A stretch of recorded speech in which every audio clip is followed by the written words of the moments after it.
Which is the best growth stock to buy, Confluent or Cloudflare? I'm going to answer that question in this video, comparing the two growth stocks across 4 financial metrics and then giving you the answer at the end of this video. So you're not going to want to miss out on this. Let's get started. Starting with revenue growth, look at Cloudflare and Confluent, each of which have been experiencing robust revenue growth. Cloudflare going from a little less than 150 million all the way up through 975 million, although a lot of that was through acquisitions. And then you look at Confluent, which has grown from a little over 200 million up to 585 million in a little under 3 years, nearly tripling its revenue. Each of these companies have grown quickly over the years, and they are expected to grow robustly over the next 5 to 10 years as well. So you're looking at growth in the past and growth in the future. Growth is not the issue for these two stocks. Growth is going to happen. The more important thing to look at is effective growth or efficient growth, which is what I will look at next in terms of the operating profit margin.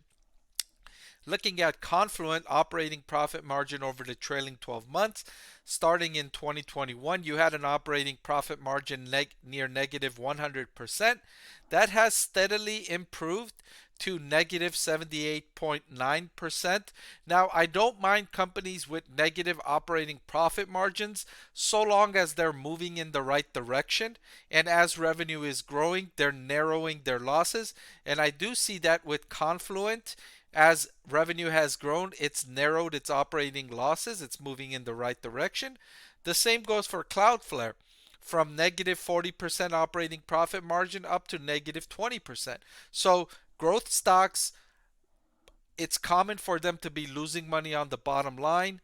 That's okay, as long as they're moving in the right direction. They're making progress towards profitability as they are growing, which sometimes you will not see from certain growth stocks. Sometimes you'll see them moving in the opposite direction. So the good news for these two is that they are moving in the right direction. The next critical metric I like to consider before buying a stock or recommending a stock is the cash flow from operations to sales over the trailing 12 months. And again, I'm looking for a similar thing. If it is negative, that's okay. I'd prefer it to be positive, obviously, but if it's negative, it's okay so long as it's moving in the right direction. And I see that with both of them again. Confluent moving very nicely upward from negative 35% to negative 26.85%. Cloudflare doing much better from negative 16% all the way up to positive 12.67%. So Cloudflare much better in this metric, and the previous metric as well is closer to profitability than Confluent is. Finally, I wanted to compare these two growth stocks on valuation, and since they're not both profitable or they're not both positive free cash flow, I chose to use the price to sales ratio. And according to this metric, Cloudflare is nearly twice as expensive as Confluent at a price to sales ratio of 18.75 compared to Confluent price to sales ratio of 9.951. So if I had to pick one of these two growth stocks to buy, I would pick. I want to thank the Motley Fool for sponsoring this video. Visit fool.com/parkev for the 10 best stocks to buy now. I would pick Confluent. Confluent is the best stock to buy between these two.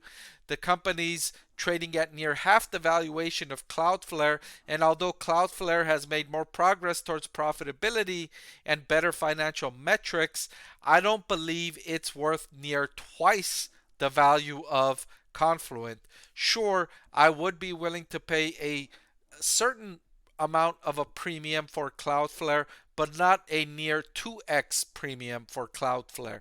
So for that reason, I would be picking Confluent stock as the best stock to buy between these two. All right, thank you so much for watching. I've picked some videos that I think you're going to enjoy. They're popping up on your screen right now, I'm sure. You could pick one of those, and I'll see you over there.